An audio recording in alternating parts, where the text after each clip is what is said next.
Okay, welcome back.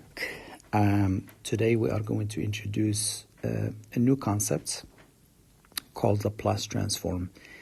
Now, Laplace Transform is extremely useful in all sorts of engineering, in physics for sure, in mathematics, everywhere. The reason we are going to introduce Laplace Transform in this course is because it serves a beautiful purpose, which is what it does is sometimes, as you know, ODEs are very hard to solve, and we have developed some techniques, and still they can get hard. In fact, we haven't seen the worst of them. And what Laplace Transform does, the title says it all, it transforms ODEs into algebraic equations. And as you know, algebraic equations are much easier to work with than ODEs. So you work with algebraic equations, and when you're done, you go back to the ODEs using Laplace Transform backwards. It's called the inverse Laplace, as you can imagine. And then we will be in a much better position to provide a solution to an ODE. So we go from ODE to algebraic equation, we work with algebra, and then we go back to ODEs. And the way you go from forward and backward, you use Laplace Transform forward, and you use inverse Laplace Transform backwards. And that's the main reason why we're introducing this important topic today. Now, so let me begin with the definition first. And I'm going to work out a couple of examples. Then we're going to talk about some properties of Laplace operator. Happens to be a linear operator, which is awesome. Always linear operators are easy to work with. And then you could see that if you use properties of Laplace, you can find Laplace transform of a lot of functions much easier. Okay, so definition first. Laplace transform is a function, so don't get scared of L. It's just a function. It is an operator. What it does, it takes a real valued function of time. So the domain here is time t, which is greater or equal to 0, non-negative time. It takes a real valued function and it produces another function of s. So this in the domain of s. And the way it works is you integrate from 0 to infinity e to the negative st, and then you plug in that inputs for that operator, and you integrate over time. Now notice that when you integrate this function over time, the result is going to be a function of s. So that's why I said f of s, okay? And I wrote f to remind you that it really came from, it didn't come from, but this is the inputs that we had, f, little f. So I call this f of s. The bottom line is this is a function of s, as you will see, okay? There are two conditions imposed on the function, this real value function. One is the function has to be continuous for some non-negative t. And the other one is the function has to be of some sort of exponential order. It has to obey this rule for some t greater to some index, t0. Now, this k and a is just constants. They're just real values. Now, the reason we have these two conditions, and you'll see them a lot. Sometimes books don't write them as if it is understood, but you should always think about the conditions on f. One, it has to be continuous, and one, it has to be bounded by negative k e to the at and k e to the at. So this is just another way of saying f of t is between negative this and that, okay, for some value of t. These conditions allow us, this integral does not have to exist. This is an indefinite integral, and it may not necessarily exist. So we want to make sure that this integral converges. It exists, basically. And for it to exist, these two conditions have to be fulfilled. Okay? So L of f, I dropped the t, it's just a function of s, as I mentioned, for some s greater than a. For some s greater than a. Okay. Not for some, but for all. Sorry, for all s greater than a. So what I'm going to do, I'm going to work out a couple of examples, going through the motions, and then we're going to talk about properties of Laplace transform as an operator to try to avoid integrating over and over again because it is very time consuming. So I began with a typical function e to the at. You've seen this a lot this term, this trimester. So Laplace transform of this function is the integral from 0 to infinity e to the negative st times e to the at, that's your function, dt. Now these have the same base, you could add the exponents. So it's just a minus s parentheses t. I wrote s minus a parentheses t with a negative because I know s is more than a, so I like to write big minus small, okay? Now when you get to here, a lot of students in calculus, they use U-Substitution, right? They call something U and waste time. You are kind of sophisticated by now. You should know what to do. You wish the coefficient of t is in the front, so you just bring it in. Notice it is just a constant. You have the right to multiply by this constant because the function here, the variable here is t. So you need this constant, you just dump it here, but you pay the price by dividing across. So this times this is just 1, okay? Now you all know the integral of u e to the u, right? So this integral is just this, evaluated from 0 to infinity. And don't forget your constants. Now, generally we don't plug in infinity. You shouldn't say e to the negative parentheses s minus a close parentheses infinity. Infinity is not a number. It is just a symbol that stands for a number greater than any number. So, as you know, you could write limits, right?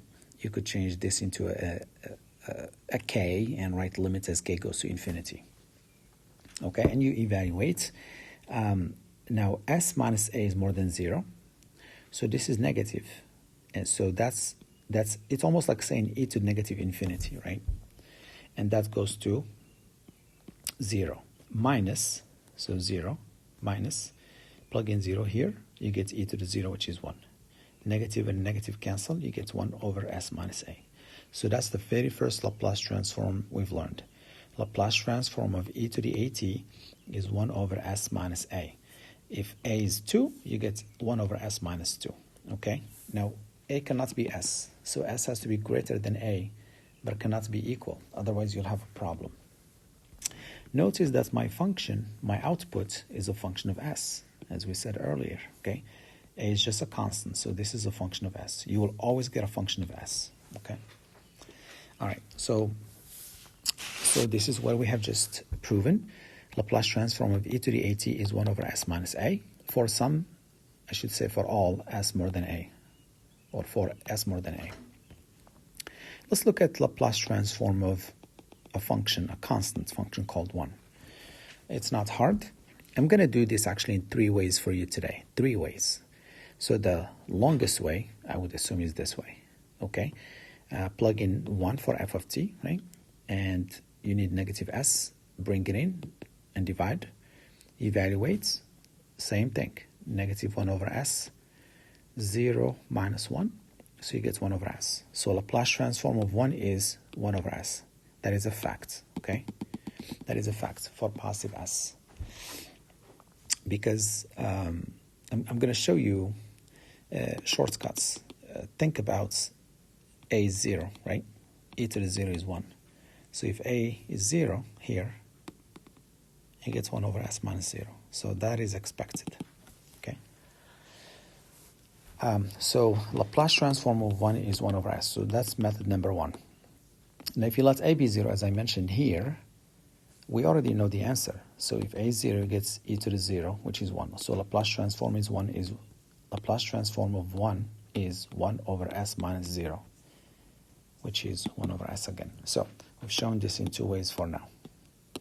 And we have proven this. Now, this definition is sometimes is difficult to work with. Like, what is Laplace transform of 0? Okay. Well, according to the definition, is the integral from 0 to infinity e to the negative st times 0 dt. Well, that's just 0. It's not 1. If it's 1, the integral of dt is just t, but it's not 1, it's 0. So that presents a problem right there. Okay? So we're gonna find another way of how to find Laplace transform of 0. So hence properties. I'm gonna share with you for now 3 or 4 properties. The very first one is we want to know if L is a linear operator. If you introduce your real valued function, which is, I didn't say A and B because I have A here. I've used A. So I'm using B and C, okay? These are just constants. They can actually, B and C can be actually complex numbers. So B can be 1 plus 2i, right? So it doesn't matter. B and C can be complex numbers, not just real numbers. Well, if we apply the definition of Laplace transform, you get the integral from 0 to infinity e to negative st, and this is your function. You dump it here. And you can definitely multiply these, right? So you get e to negative st, or b e to negative st f of t, plus c e to negative st g of t. Now the integral of the sum is the sum of the integrals. The integral, as an operator, is a linear operator. So you get b, you can pull the constant out, so you get b, this integral, plus c, that integral. But that, by definition, is Laplace transform of f. And this, by definition, is Laplace transform of g. This is the inputs for Laplace, okay? So we have just shown that Laplace transform of this is this. Let me pause here. So we know now that L is a linear operator. Let me pause, and I know we introduced linear operators a few weeks ago.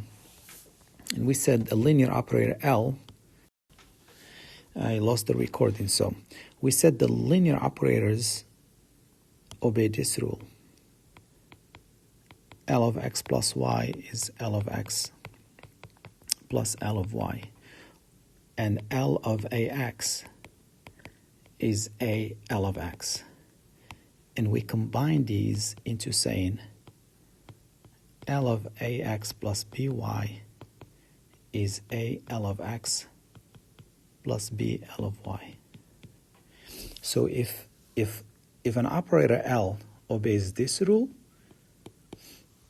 we say that it is a linear operator. And now most functions, believe it or not, most functions are not linear operators. So for example, if you take a function called x squared, clearly, like x plus y squared is not x squared plus y squared, right? Log of x plus y is not log of x plus log of y. Even linear functions like this, it would not obey the rule, because f of x plus y is not f of x plus f of y, right? F of x plus y is x plus 1 plus y plus 1. And this is just x plus 1. This is x plus y plus 1. And this is x plus 1 plus y plus 1. Now, if the linear function does not have a y-intercept, then it becomes a linear operator. Some of the examples of linear operators are like the mean. So the mean of the sum is the sum of the mean. You can write it like this. The mean of the sum is the sum of the means. So the mean is a linear operator. The integral of the sum is the sum of the integrals, right? As we just did. The derivative of the sum is the sum of the derivatives. So the derivative, the integral, the mean, the linear functions with no y-intercepts are linear operators, but most functions, I would say 99% of the functions are not linear operators. Limit of the sum is the sum of limits, so limit works here too, right? Variance doesn't work, okay? So the variance of the sum is not the sum of the variances. It might work if x and y are independent, but generally it doesn't work. So most operators are not linear operators, and I just want to point that out because sometimes people think they can always use this trick. Yeah, they think they can always use this trick. Well, you can't. For Laplace, it happens to be a linear operator. And that is beautiful because I can show you L of 0 very fast. We were unable to find L of 0. And look at this trick. I can call 0 as 0 plus 0. I'm not even using the definition at all, okay? Now, since L is a linear operator, I can split this now. So it's L of 0 plus L of 0. So you have L of 0 is twice L of 0. So that means L of 0 is 0. So now we have three things we learned today. Laplace transform of 1 is 1 over s. Laplace transform of e to the at is 1 over s minus a. And Laplace transform of 0 is 0. So that is the very first property. You must know this, okay? The properties. Properties help us take shortcuts. That's why we learn them, okay? And that's why I'm introducing them first, quickly, very quickly, because I don't want to waste time. So that's one property.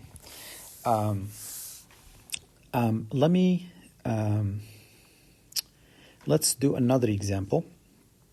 And I am doing this example just to introduce a little notation for you, okay? This is a beautiful property, but it can be confusing.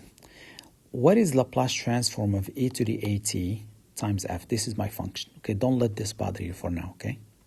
So what's Laplace transform of this? Well, by definition, it's just the integral e to the negative st times this, right? And I use the same trick. This is a minus s. I called it negative s minus a because I know s is more than a. F of t. And it's this, you may not necessarily appreciate this now, but it's going to come in very handy. I mentioned earlier that Laplace transform can be written like this. This is L, okay? And can be written like this, right? Sometimes it's a good idea to put s in parentheses outside you. We're not multiplying Laplace transform of f by s. We're not doing that. We're saying that this here is s. In other words, if I have, for example, look at this one. That looks exactly like Laplace transform. Here is my f. But I don't have s. I have s minus a. So by definition, this is Laplace transform of f, because that's the function we entered. But the input for s is s minus a. And I put a colon so that you don't think I'm multiplying Laplace transform of f by s. This shortcut, I know you're not going to appreciate this now, but this shortcut is extremely useful. What it says is Laplace transform of f times any e to the at is the same thing as Laplace transform of f, except that if instead of plugging in s, you are actually plugging in s minus a. And just hold on to this property. There is nothing to prove, it's just notation. But this is very useful. Every time you have e to the at times f, you'll get Laplace transform of f. That e to the at disappears completely. But then the inputs for this exponent here, let's go back to the definition. Instead of having s, you have s minus a. So I can call this Laplace transform of f s. I'll put a colon for you so we don't get confused. That means the input for e to the negative st, that's input in front of that letter, because the answer is a function of s. So that s is extremely useful to us. So right now it is s, but later here we have s minus a. So I call this s minus a, and underline it in green so you don't get confused. Okay? Hold on to this property. You'll see how helpful it's going to be to us. Okay, let me erase this. Okay, now, so hold on to property number 2. Property number 1 is useful. L is a linear operator. Here is property number 2. Now, this is beautiful. This property 3 here is awesome. So I'm going to go through the steps. So what if I'm interested in the Laplace transform of f prime? You see what I'm getting at now? Because ODEs involve derivatives, don't they? And we want to be able to transform, we want to be able to apply Laplace transform on ODEs, which means we are going to apply Laplace transform on y prime and y double prime, and that's why this is going to be very useful to us, okay? So Laplace transform of f prime, by definition, is the indefinite integral from 0 to infinity, e to the negative st. Feel free to put a colon s here if you care, times the function f prime of t. Now what I did here is I use integration by parts. So I call this v prime, and therefore v is just f of t. And if this is v prime, this has to be u. So u is e to the negative st. So u prime is negative s e to the negative st. And then the integral of u v prime is uv, here it is, minus u prime v, and that's an integral. Notice these two minuses cancel, okay? Now, this one, we did it before, e to the negative infinity.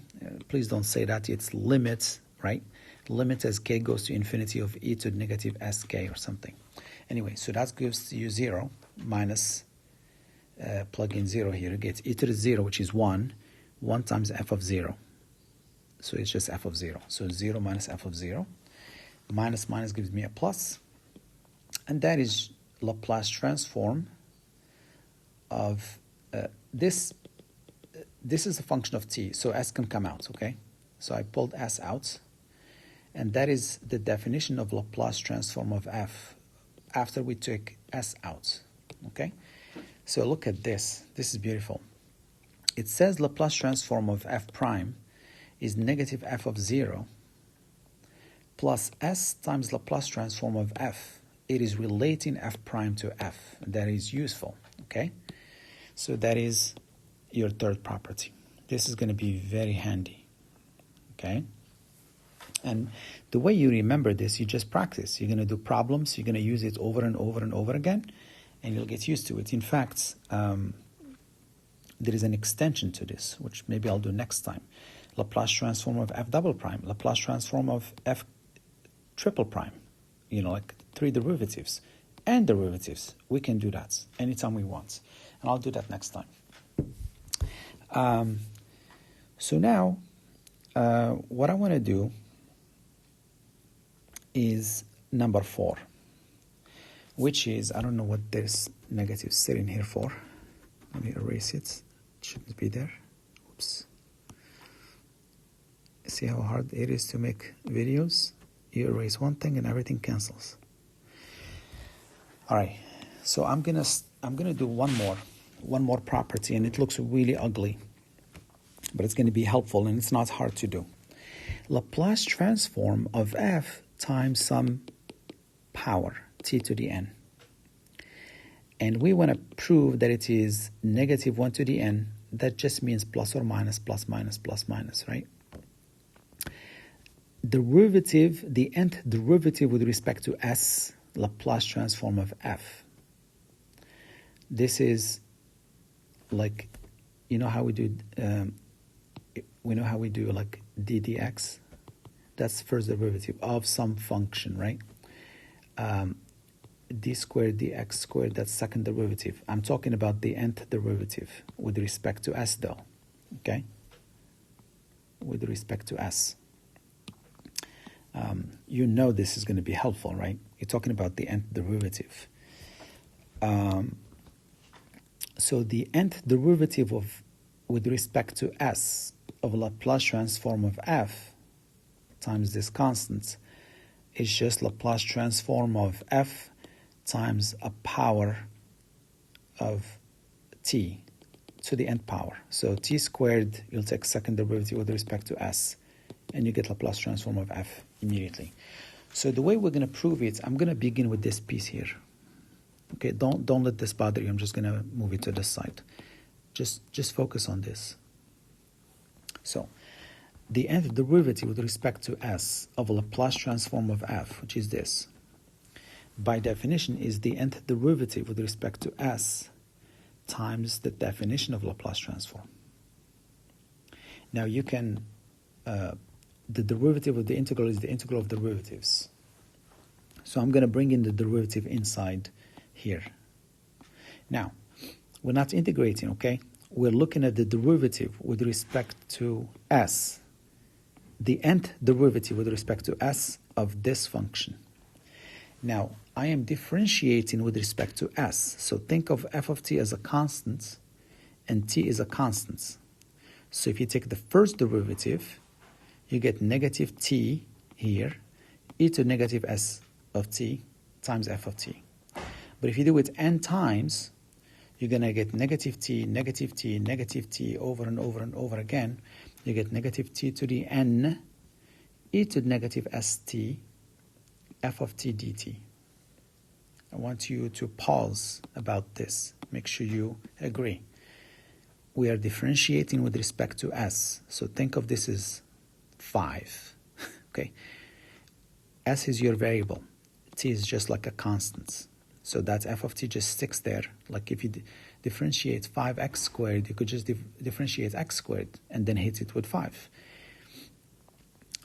So make sure you know that the derivative of this quantity in parentheses is just that.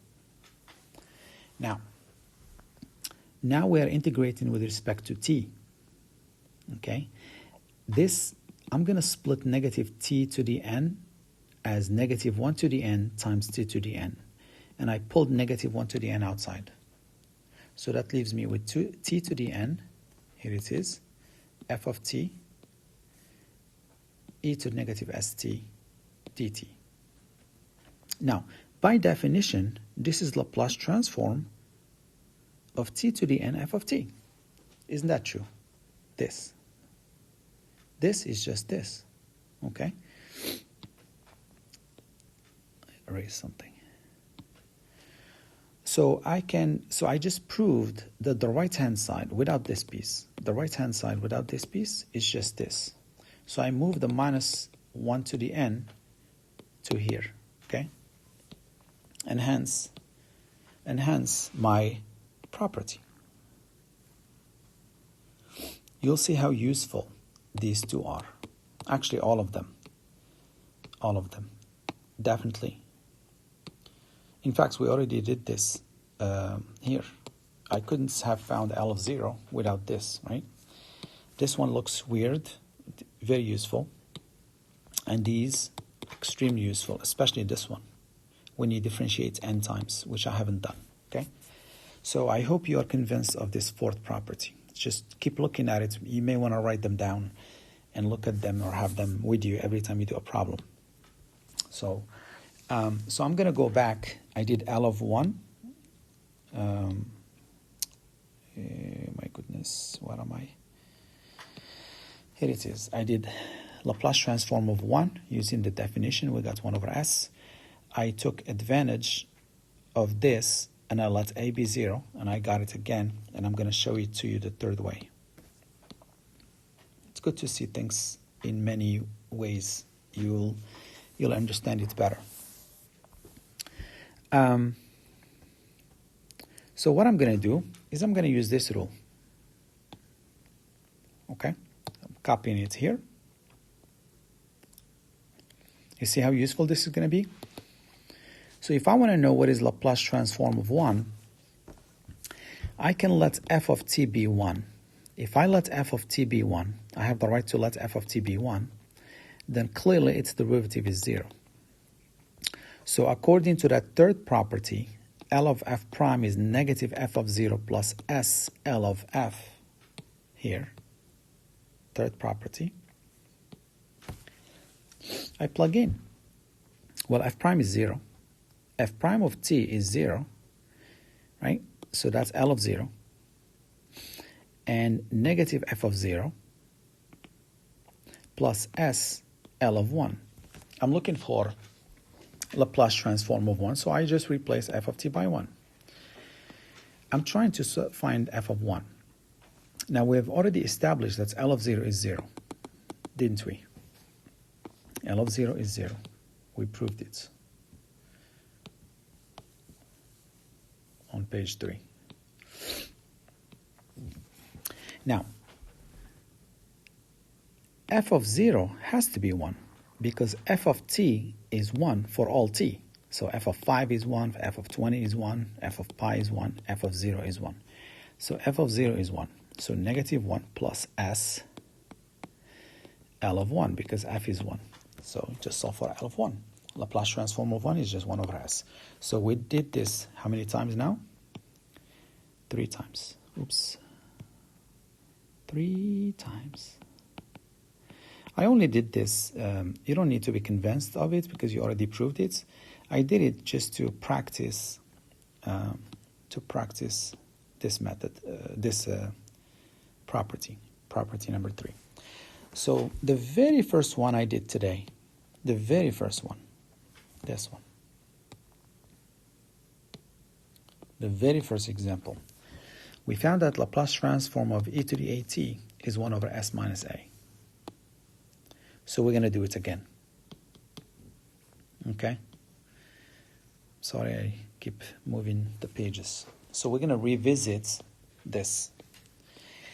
Now, so what I'm going to do, I'm going to use this property now. Property number 2, the one that looks weird. Laplace transform of e to the at times f is just Laplace transform of f. In here, you have s, but in here, you have s minus a in the integral. Recall that one. So Laplace transform of e to the at is the same thing as Laplace transform of e to the at times 1. I'm letting f be 1 basically. And this is the property number 2. Isn't that true? So if I plug in 1 for f, I have Laplace transform of 1 when you plug in s minus a. So then what is Laplace transform of e to the at? It's just Laplace transform of 1, which happens to be what? 1 over s. Isn't that true? Laplace transform of 1 is 1 over s. But I have Laplace transform of 1 when you plug in s minus a. So it's not 1 over s, but it is 1 over s minus a. Does that make sense? Okay? So that is exactly what we proved on the very first page, which I summarized here. Okay? Hopefully, we did a little bit of practice on those properties and we proved it. So here is your homework for the time I see you for Wednesday. I want you to show that Laplace transform of t to the n is this. I want you to find Laplace transform of cosine of beta t and sine of beta t. Use the integral, the definition. For this one or this one, it doesn't matter which you start with. You're going to use integration by parts. And once you finish, you don't have to do a lot of work. If you get this one, you'll get this one for almost for free. Okay? And then I would like you to take this binomial, and I want you to find Laplace transform of this binomial. This is a joke. Okay? It's easy. Okay? So it should take you long. I hope this is helpful, and I will see you next time.